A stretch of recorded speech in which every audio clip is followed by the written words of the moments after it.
My son's teacher is convinced he's being abused at home and called the police 5 times. She has no idea I'm documenting her harassment for a lawsuit. The first police visit happened on a Wednesday morning while I was working from home. 2 officers stood on my porch asking if they could come inside to speak with me about my son. My stomach dropped because the only thing a parent hears in that moment is that something happened to their child. I let them in, and they sat on my couch looking uncomfortable. One of them, a younger officer with kind eyes, explained that Ethan's teacher, Mrs. Delacroix, had filed a report claiming she suspected abuse based on a bruise she'd noticed on his shin. My 7-year-old son, who'd fallen off his bike 3 days earlier while I stood right there watching him dust himself off and ask if he could try the jump again. I showed them photos on my phone from that afternoon, timestamps proving when it happened, Ethan grinning with grass stains on his knees. The officers looked at each other and the older one sighed. He said they still needed to document the visit and speak with Ethan when he got home from school.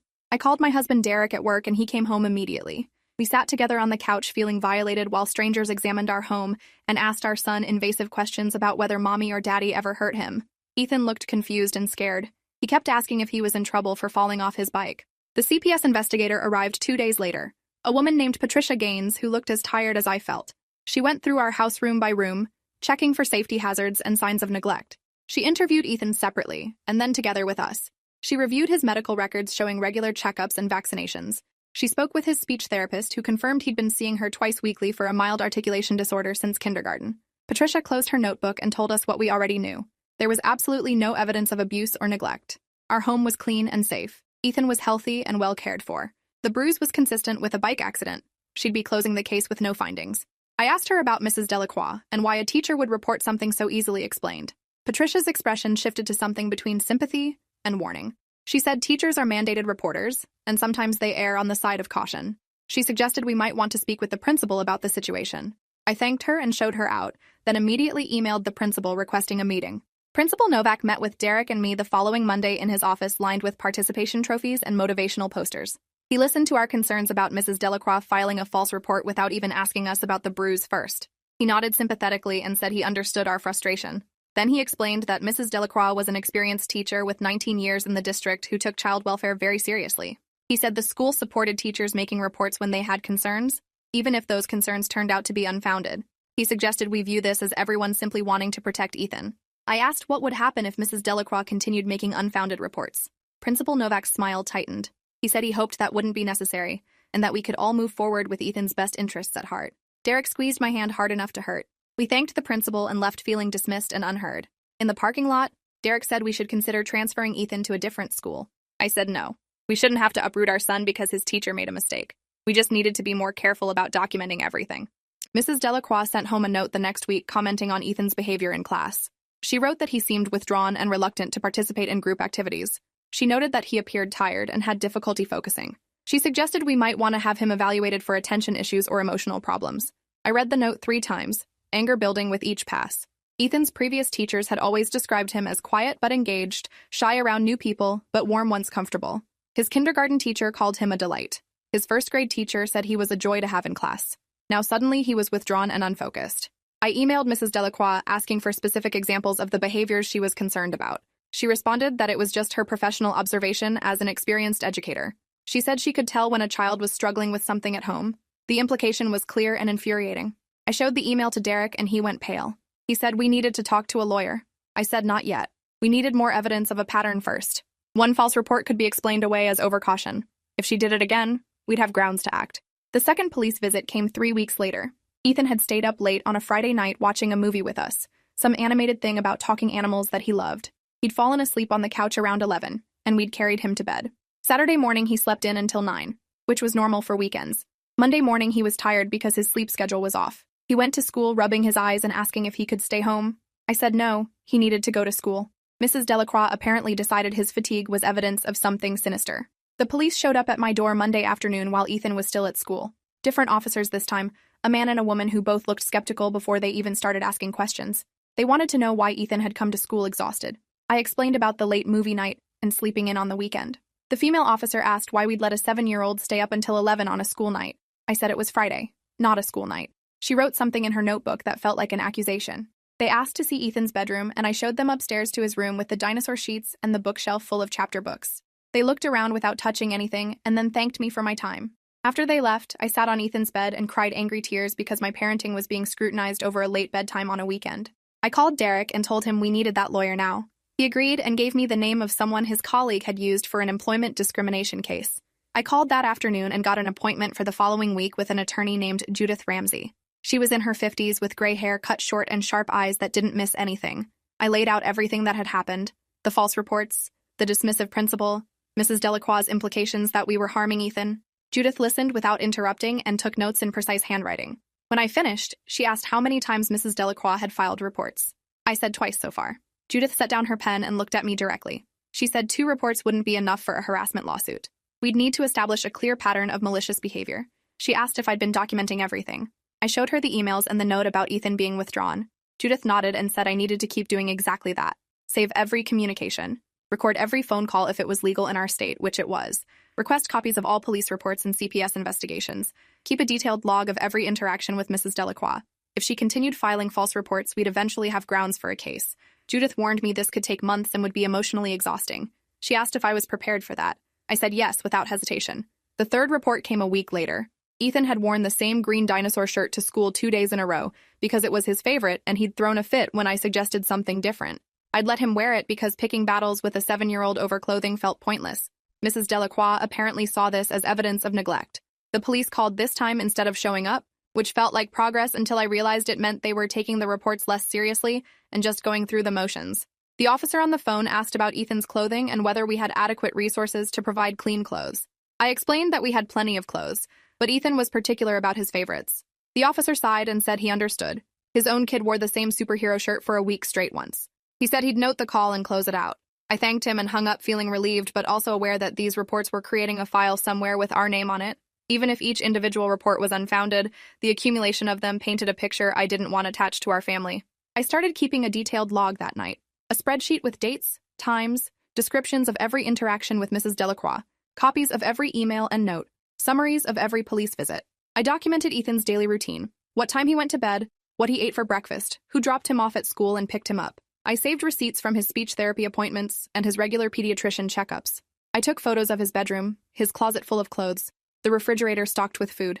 I was building evidence of normal family life because apparently normal wasn't enough anymore. Judith had told me to treat this like preparing for trial even if we never filed suit. The documentation would protect us and prove Mrs. Delacroix's pattern of harassment. Derek thought I was becoming obsessive. He said maybe we should just transfer Ethan and be done with it. I said no. Transferring felt like admitting we'd done something wrong. We were good parents and I refused to run away from a teacher who was either incompetent or malicious. Derek didn't argue, but I could see the worry in his eyes. Ethan started having nightmares about police coming to take him away. He'd wake up crying and ask if he'd done something bad. I'd hold him and promise him that nothing was wrong, that some adults were just being overly careful. He asked why his teacher kept asking him questions about mommy and daddy. I felt rage build in my chest but kept my voice calm. I told him Mrs. Delacroix just wanted to make sure he was happy and safe. He said he was happy and safe, but Mrs. Delacroix didn't believe him. Out of the mouths of children came the truth that adults refused to acknowledge. His teacher had decided there was abuse happening and no evidence to the contrary would change her mind. I emailed Judith that night about Ethan's nightmares and his comments about Mrs. Delacroix's questioning. She responded immediately saying this was important documentation. She asked me to write down exactly what Ethan said and when. She also suggested I speak with his therapist about the psychological impact of the repeated investigations. Ethan's speech therapist, a woman named Dr. Lisa Arnett, had been working with him since kindergarten and knew him well. I called her office and scheduled an appointment to discuss what was happening.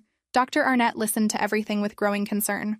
She'd noticed Ethan had been more anxious during their sessions recently, and now she understood why. She said repeated questioning by authority figures about potential abuse could be traumatic for a child even when no abuse existed. Ethan was being taught to second-guess his own safety and his parents' love. She offered to write a letter documenting his progress with speech therapy and confirming that his impediment was developmental rather than trauma-related. She also noted that his increased anxiety correlated directly with the start of Mrs. Delacroix's reports. I asked her to send the letter to both Judith and Principal Novak. Dr. Arnett said she'd have it done by end of week. I thanked her and left feeling validated. At least one professional was willing to state clearly that this situation was harming rather than helping my son. That night, I added Dr. Arnett's observations to my documentation file. The spreadsheet was growing longer and more detailed. Each entry felt like armor I was building around my family. The 4th police visit happened because Ethan had a bathroom accident at school. He'd been holding it during a test because Mrs. Delacroix had a rule about no bathroom breaks during assessments. He'd finally asked to go, and she'd made him wait until he finished the last problem. He didn't make it. He wet himself at his desk, and other kids laughed while Mrs. Delacroix walked him to the nurse's office. The nurse called me to bring clean clothes, and I arrived to find Ethan crying in the sick room wearing borrowed gym shorts. Mrs. Delacroix pulled me aside in the hallway and asked if Ethan was having toileting issues at home. I said no. He'd been fully potty trained since he was 3. She pursed her lips and said bathroom accidents were often a sign of stress or trauma. I felt my hands clench into fists. I said bathroom accidents were also a sign of being 7 years old and not being allowed to use the toilet when you need to. Mrs. Delacroix's expression hardened. She said her classroom rules applied equally to all students. I said her classroom rules just humiliated my son. She said she'd need to file a report about the incident.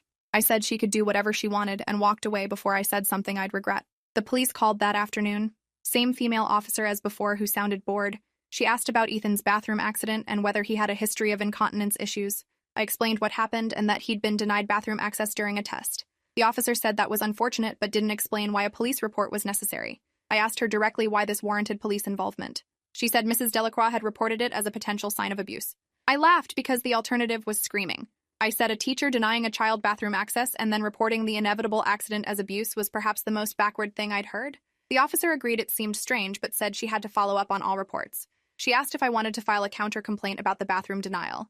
I said no, not yet, but I was documenting everything. The officer wished me luck and hung up. I immediately called Judith and told her about the bathroom incident. She said this was escalating in concerning ways. She asked if I'd considered pulling Ethan from the class mid-year. I said I'd considered it, but refused to reward Mrs. Delacroix's harassment by disrupting my son's education. Judith said she understood but warned me this could get worse before it got better. I started researching Mrs. Delacroix that night. Public records showed she'd taught in 3 different districts over 19 years. I found parent reviews on school rating websites. Most were positive, but scattered among them were disturbing comments. One parent wrote that Mrs. Delacroix had been overly focused on their child's home life, to the point of asking inappropriate questions. Another mentioned that she'd reported them to CPS over a misunderstanding about a bruise. A third said their child had been terrified of Mrs. Delacroix because she kept insisting something bad was happening at home when nothing was. The pattern was clear and chilling. Mrs. Delacroix had a history of targeting families with false abuse accusations. I screenshot every comment and added them to my documentation file. Then I searched for news articles about her previous districts. I found a brief mention in a local paper from 6 years ago about a teacher at Washington Elementary who'd been criticized by parents for overreaching her authority. No name mentioned, but the timeline and school matched Mrs. Delacroix's employment history. I called the newspaper and asked if they had more information about that story. The journalist who'd written it was no longer there, but someone gave me a contact email. I sent a message explaining my situation and asking if she remembered details. The journalist, Rachel Huang, called me 2 days later. She remembered the story because it had been controversial at the time. A group of parents had complained that a second-grade teacher was routinely reporting families to authorities for minor issues that didn't warrant investigation. The school district had defended the teacher, saying she was just being cautious. Several families had transferred their children mid-year rather than deal with the harassment. Rachel said she'd tried to interview the teacher, but the district had blocked access. She'd interviewed 2 of the affected families instead, but the story had been killed by her editor, who didn't want to antagonize the school district over what he considered a sensitive topic. Rachel asked why I was digging into this now. I told her everything that was happening with Ethan. She listened and then said she wanted to write about it. She said if Mrs. Delacroix had been doing this for years across multiple districts, parents deserved to know. I said I needed to talk to my lawyer first. Rachel gave me her direct number and said to call when I was ready. I hung up feeling energized. This wasn't just about protecting my family anymore. It was about stopping a pattern that had hurt other families for years. Judith advised caution when I told her about Rachel's interest. She said media attention could help our case by establishing the pattern, but it could also backfire if Mrs. Delacroix or the district claimed we were harassing them. She suggested we wait until we had more concrete evidence and ideally other families willing to go on record. I contacted the parents who'd left comments online. Most didn't respond. 2 replied saying they'd moved on and didn't want to revisit the situation. One parent, a woman named Ashley Brennan, called me directly. Her daughter had been in Mrs. Delacroix's class 4 years ago at the previous district. She described the same pattern: false reports based on normal childhood injuries or behaviors, implications that they weren't caring for their daughter properly, police visits that found nothing. Ashley said they'd ultimately transferred their daughter to private school mid-year because the stress was affecting the whole family. She asked if I was planning to sue. I said I was considering it. Ashley said she'd testify if I did. She said she'd always regretted not fighting back. I thanked her and added her contact information to my file. One former victim willing to testify was more than I'd had before. The 5th police report came from something so innocuous I almost didn't believe it. Ethan had drawn a picture in art class of our family at home. Standard kid art with stick figures and a house and a dog, even though we don't have a dog. Mrs. Delacroix apparently analyzed this drawing and decided something was wrong with it. She reported that Ethan had drawn himself smaller than the other family members and had used dark colors. She claimed these were signs of a child who felt powerless or lived in a threatening environment. The school counselor, Mr. Ramirez, called me before the police did. He said Mrs. Delacroix had brought the drawing to him asking for his interpretation. He'd told her it looked like normal child art and didn't indicate anything concerning. She'd insisted he was missing warning signs. Mr. Ramirez said he wanted to give me a heads up that she'd likely be filing another report despite his professional opinion that nothing was wrong. I thanked him for the warning and asked if he'd be willing to provide a written statement saying the drawing was normal. He hesitated and said he needed to be careful about his position with the school. I understood. He was trying to help without putting his job at risk. The police did call later that day. A new officer this time who introduced himself as Sergeant Davis. He said he'd been reviewing our file and noticed this was the 5th report from the same teacher in 3 months. He asked for my side of the story. I walked him through everything from the bike bruise to the drawing. Sergeant Davis listened without interrupting. When I finished, he said this seemed excessive. He asked if I'd filed a complaint against the teacher. I said I'd been documenting everything for a potential lawsuit. Sergeant Davis said that was probably a good idea. He told me off the record that repeated unfounded reports could constitute harassment and I should definitely pursue legal action if it continued. He said he'd be closing this report as unfounded, but wanted to give me case numbers for all 5 reports in case I needed them for court. I thanked him profusely. Having a police sergeant essentially validate my concerns felt significant. I called Judith immediately and told her about the conversation. She said 5 reports in 3 months with a police officer suggesting harassment was exactly what we needed. She'd start drafting the lawsuit. I contacted Rachel Huang and told her I was ready to talk on the record. She came to our house that weekend with a photographer. We sat in the living room where I'd been interviewed by police and social workers 5 times in 3 months. Rachel asked detailed questions about each incident and took notes in a reporter's notebook that reminded me of my own documentation. She wanted to see my files, and I showed her the spreadsheet, the emails, the notes from Mrs. Delacroix, the photos I'd taken documenting our home and Ethan's routine. Rachel's expression grew more serious as she reviewed everything. She said this was even worse than the situation she'd tried to report on 6 years ago. She asked if she could interview Ethan. I hesitated, but ultimately agreed on the condition that Derek and I would be present, and she'd keep the questions age-appropriate. Rachel talked to Ethan about school and his teacher in a gentle way that didn't feel like an interrogation. Ethan said Mrs. Delacroix asked him lots of questions about home, and sometimes the questions made him feel bad. Rachel asked what kind of questions. Ethan said she asked if Mommy and Daddy were nice to him, and if he ever felt scared at home. Rachel thanked him and we sent him outside to play. Rachel said the story would run in 3 days pending editor approval. She'd also contacted Mrs. Delacroix and the school district for comment. Mrs. Delacroix had declined through the district spokesperson who'd issued a statement saying the district supported teachers making mandated reports and wouldn't comment on specific cases. Rachel said she'd also tracked down Ashley Brennan and another former parent who'd agreed to speak anonymously about their experiences. The story would establish a clear pattern of behavior across multiple schools and districts. I asked what would happen after it published. Rachel said it depended on public response. Sometimes these stories gained traction and forced institutions to act. Sometimes they disappeared without impact. Either way, I'd have a published record of Mrs. Delacroix's pattern that could support the lawsuit. The photographer took pictures of our home, our family, and some of Ethan's schoolwork. She asked if she could photograph the drawing that had triggered the 5th report. I showed her Ethan's stick figure family with the house and the imaginary dog. She photographed it from multiple angles. Looking at it through her camera lens, I saw what any reasonable person would see, a child's drawing of a happy family. The article published on a Sunday morning. Pattern of false abuse reports targets. Families at local elementary school ran with a photo of our family and a smaller photo of Ethan's drawing.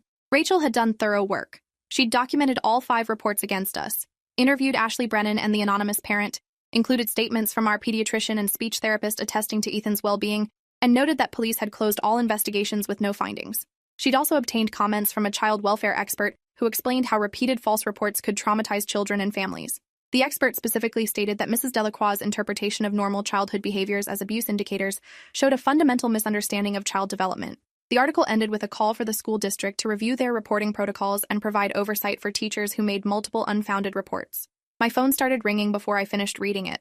Other parents from the school calling to say they'd suspected something was wrong with Mrs. Delacroix but hadn't known the extent. A mother whose daughter was in Ethan's class said Mrs. Delacroix had asked her invasive questions about their home life, but hadn't filed any reports yet. She wondered if she was next. Principal Novak called Monday morning, demanding I come to his office immediately. I said I'd be there at 10 with my attorney. He sputtered that this was just a conversation and didn't require legal representation. I said everything involving Mrs. Delacroix required legal representation now, and hung up. Judith met me at the school, and we walked into the principal's office together. Principal Novak's friendly demeanor from our previous meeting had vanished. He said the article was inflammatory and one-sided. He said I'd made the school look negligent when they were just supporting a teacher doing her job. Judith cut him off smoothly. She said Mrs. Delacroix wasn't doing her job. She was harassing families based on a pattern of misinterpreting normal behaviors as abuse indicators. She said we had documentation of 5 unfounded reports in 3 months, plus evidence of similar patterns at 2 previous schools. Principal Novak said teachers had discretion to make reports when they had concerns.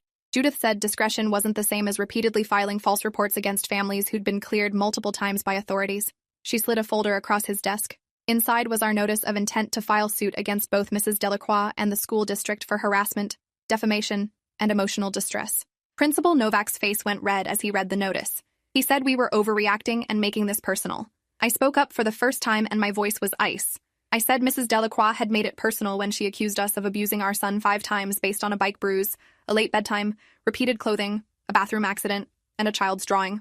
I said she'd made it personal when she traumatized my 7-year-old son with repeated interrogations about whether his parents hurt him. I said she'd made it personal when she created a file of false reports that would follow our family indefinitely. Principal Novak said the district would be in touch through their legal department.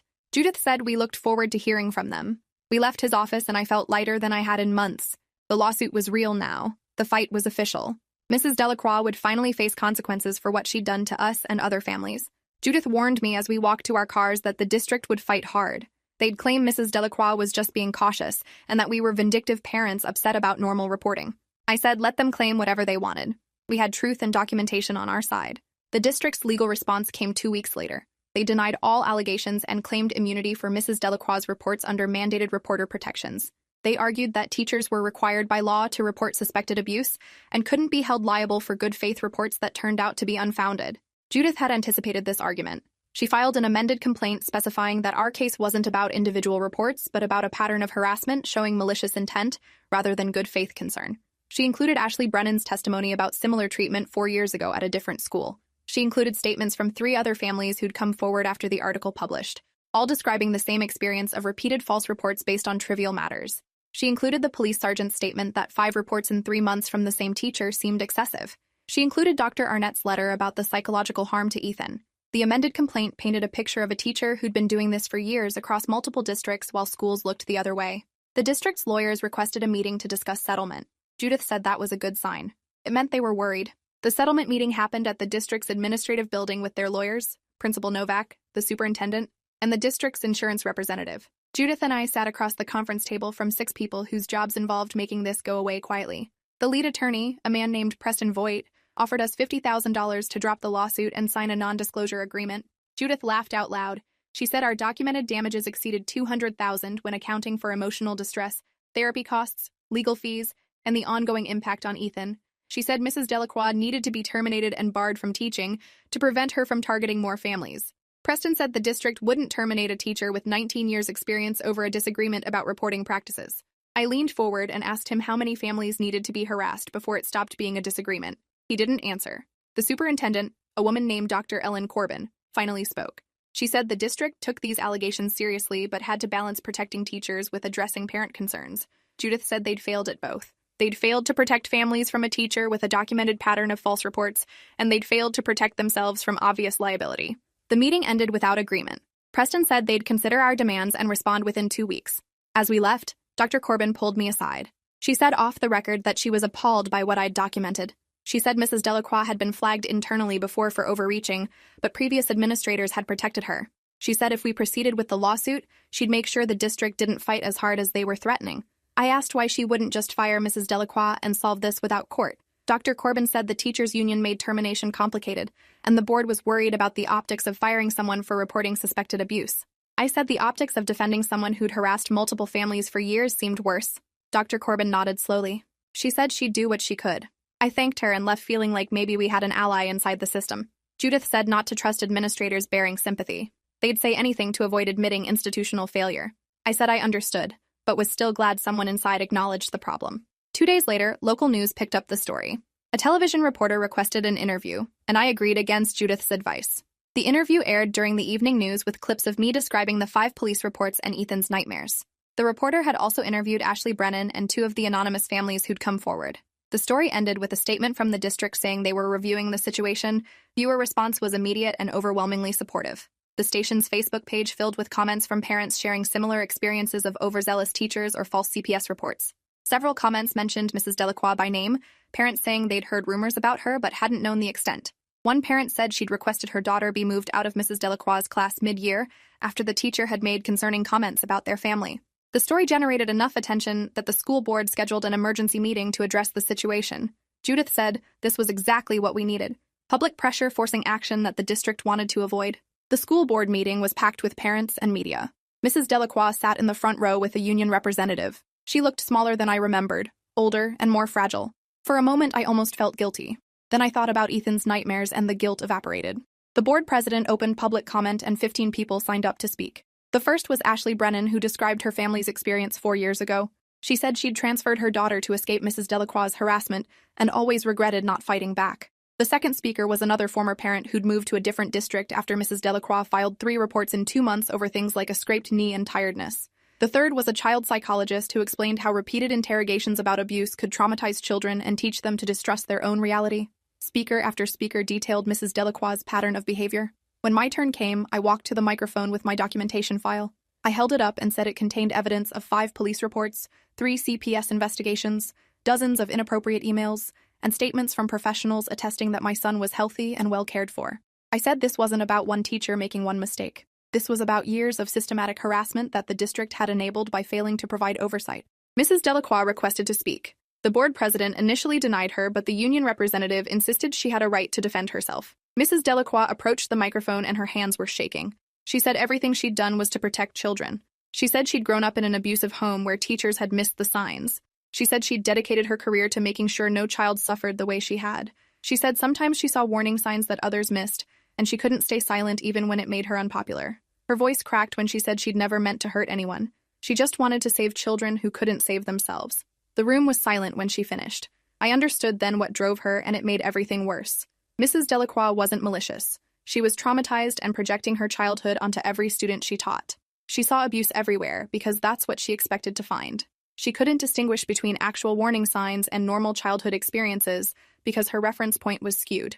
Understanding her motivation didn't excuse what she'd done, but it explained why she'd persisted despite investigation after investigation, finding nothing wrong. The board voted unanimously to place Mrs. Delacroix on administrative leave pending an independent investigation. They also voted to implement new protocols for teacher reporting requiring consultation with school counselors before filing reports to CPS or police.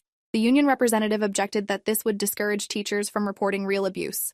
The board president said the protocols would protect both children and families by ensuring reports were based on genuine concerns rather than misinterpretation. After the meeting, several parents approached me to share their own experiences with Mrs. Delacroix that hadn't risen to the level of police reports but had made them uncomfortable. One mother said Mrs. Delacroix had told her daughter she could come to school early if things were difficult at home, even though nothing was difficult. Another said Mrs. Delacroix had asked invasive questions about their family structure after learning they were divorced. The pattern was even more extensive than I'd documented. Mrs. Delacroix hadn't just targeted a few families with false reports. She'd created an atmosphere of suspicion and surveillance that affected her entire classroom. The independent investigation took 6 weeks. The investigator, a former principal from another district, interviewed dozens of current and former parents, reviewed Mrs. Delacroix's personnel files from all 3 districts where she'd taught, and analyzed every report she'd filed over 19 years. The report was damning. It documented 37 instances where Mrs. Delacroix had filed abuse reports that were later found to be unfounded. It noted that her rate of unfounded reports was more than 5 times higher than other teachers in the same schools. It found that she'd received informal warnings from administrators at 2 previous districts about overreaching but had never faced formal consequences. Most significantly, it concluded that Mrs. Delacroix's personal history of childhood abuse had created a bias that compromised her professional judgment. The investigator recommended she be terminated and required to undergo psychological evaluation if she wanted to teach elsewhere. The report became public record, and Rachel Huang wrote a follow-up article highlighting the findings. The district had no choice but to act. The school board voted to terminate Mrs. Delacroix's employment, citing the pattern of unfounded reports and failure to maintain professional boundaries. Mrs. Delacroix filed an appeal through the union. The appeals process took another 3 months with hearings and testimony from everyone involved. I testified about the 5 reports and their impact on Ethan. Ashley Brennan testified about her experience. The investigator defended his findings. Mrs. Delacroix's attorney argued she was being punished for doing exactly what the law required of mandated reporters. The hearing officer, a retired judge, ultimately sided with the district. She wrote in her decision that mandated reporting was crucial for child protection, but that Mrs. Delacroix had abused that responsibility by repeatedly filing reports without reasonable basis. She noted that Mrs. Delacroix's inability to distinguish between normal childhood experiences and actual abuse indicators made her unsuitable for teaching. The termination was upheld. Mrs. Delacroix's teaching credential remained valid, but she'd have a permanent mark on her record that would make finding another position difficult if not impossible. Judith said this was as close to justice as we'd get through the school system. Now we needed to finish the civil lawsuit. The district offered a settlement of $250,000, plus coverage of all legal fees and therapy costs for Ethan. They agreed to issue a formal apology acknowledging that their oversight had failed to protect families from Mrs. Delacroix's pattern of harassment. They also agreed to implement the new reporting protocols district-wide and provide training for all teachers on appropriate use of mandated reporting. Judith advised accepting the settlement. She said going to trial would be expensive and emotionally draining with no guarantee of a better outcome. The settlement gave us financial compensation and forced systemic changes that would protect other families.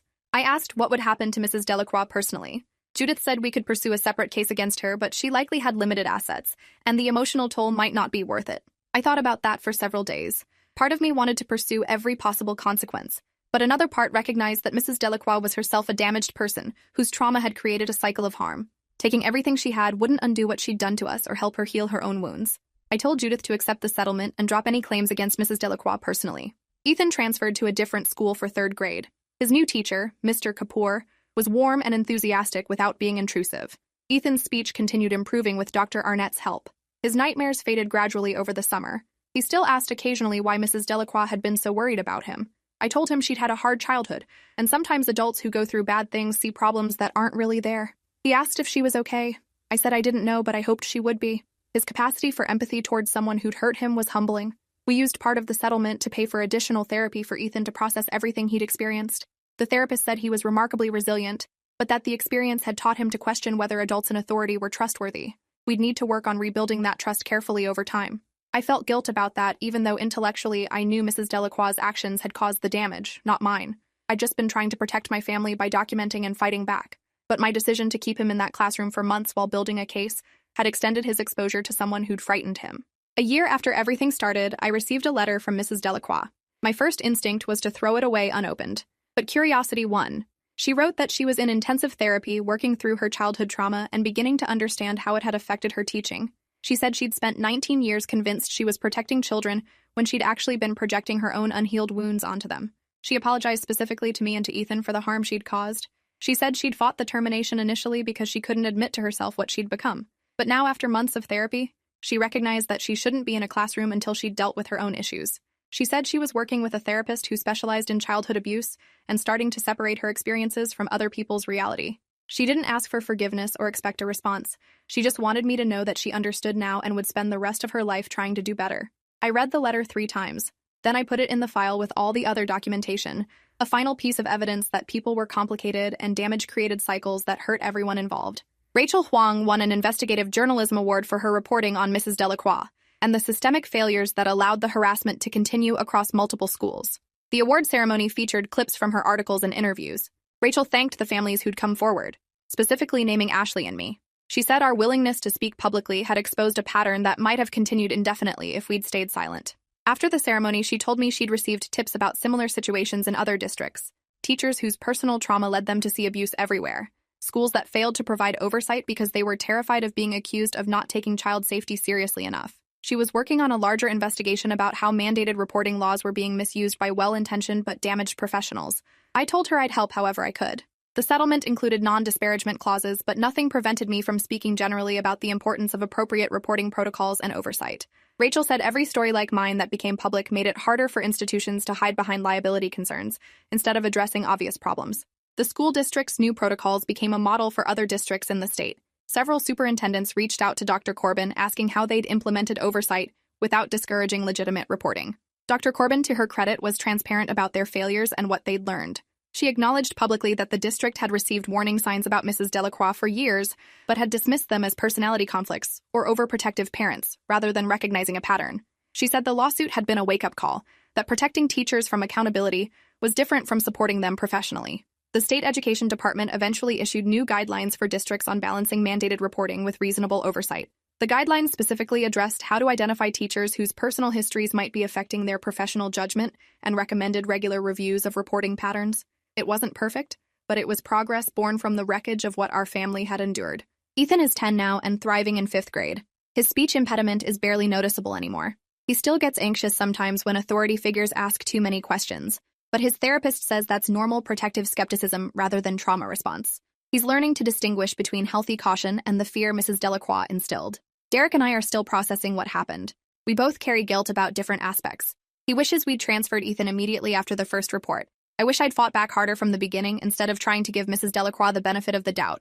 Our therapist says we did the best we could with the information we had at each moment. That's probably true, but it doesn't always feel sufficient. The settlement money went into a trust for Ethan's education and therapy. We didn't want to profit from his suffering, but we wanted him to benefit from the consequences of fighting back. Every semester when the trust fund statement arrives, I think about the price we paid for justice and whether it was worth the cost. The last I heard, Mrs. Delacroix was working as a retail manager in a different city. Her teaching credential remained active, but the termination on her record made employment in education nearly impossible. Part of me feels satisfaction knowing she can't hurt other families. Part of me feels sadness that someone who genuinely wanted to help children became the source of their harm. Both things can be true simultaneously. She was both victim and perpetrator, someone whose unhealed trauma created new trauma in others. The cycle only broke when someone forced accountability, when documentation and legal action made it impossible to continue ignoring the pattern. I sometimes wonder if there was another way, a gentler path that could have helped her heal while protecting families. But I don't think there was. Institutions protect themselves first and individuals second. Change only came when the cost of inaction exceeded the cost of accountability. Our lawsuit provided that inflection point where the district finally had to choose between defending an employee and protecting the community they served. They chose correctly, but only because we forced their hand. 3 years after that first police visit, I received an email from a parent in a neighboring district describing a teacher who'd filed 4 abuse reports against them in 6 weeks. They'd found my story online and wanted advice on how to fight back. I spent an hour on the phone walking them through documentation strategies and connecting them with Judith. A month later, they called to say the teacher had been placed on leave after other families came forward with similar stories. My documentation template had helped them build their case quickly. They thanked me for making our story public because it gave them a roadmap they wouldn't have had otherwise. That conversation crystallized something I'd been struggling with for years. The worst experience of our lives had value if it prevented other families from suffering the same way. The documentation file that had started as protection became a tool other people could use. The lawsuit that had felt personal and vindictive at the time had created precedent that helped others. The story we'd shared, despite discomfort, had exposed a problem that extended far beyond one teacher or one district. Pain with purpose was still pain, but at least it meant something beyond just our family's suffering. And that finally felt like enough. Thanks for watching till the end. Make sure to subscribe and like to not miss the next story.